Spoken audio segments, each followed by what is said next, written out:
एक छोटे से तटीय गांव में मरीना नाम की एक युवा लड़की रहती थी। मरीना को समुद्र और उसके रहस्यमय आश्चर्यों से गहरा प्रेम था। एक दिन जब वह किनारे पर टहल रही थी तो उसे एक जादुई समुद्री सीप मिली जो समुद्र के रहस्य बता रही थी। समुद्री सीप ने मरीना को लहरों के नीचे छिपे एक खोए हुए पानी के नीचे के साम्राज्य के बारे में बताया, जहां जलपरियां और समुद्री जीव सद्भाव में रहते थे। लेकिन यह राज्य खतरे में था क्योंकि समुद्र की रानी बीमार पड़ गई थी और उसके बिना राज्य धीरे धीरे खत्म होता जा रहा था। मदद करने के लिए दृढ़ संकल्पित मरीना पानी के भीतर एक साहसिक कार्य पर निकल पड़ी। जादुई समुद्री सीप के मार्गदर्शन से उसने पानी के भीतर सांस लेना और समुद्री जीवों के साथ संवाद करना सीखा।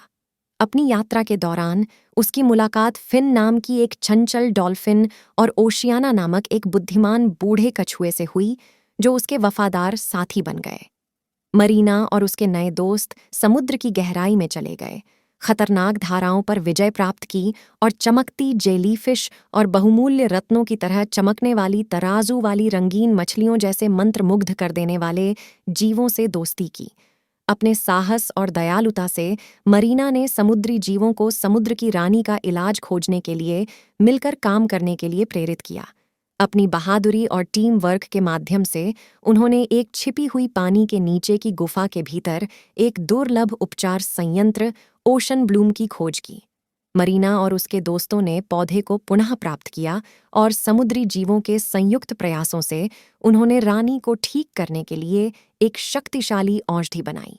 जैसे ही समुद्र की रानी ने अपनी ताकत वापस पाई, वह मरीना और उसके दोस्तों के प्रति कृतज्ञता से भर गई।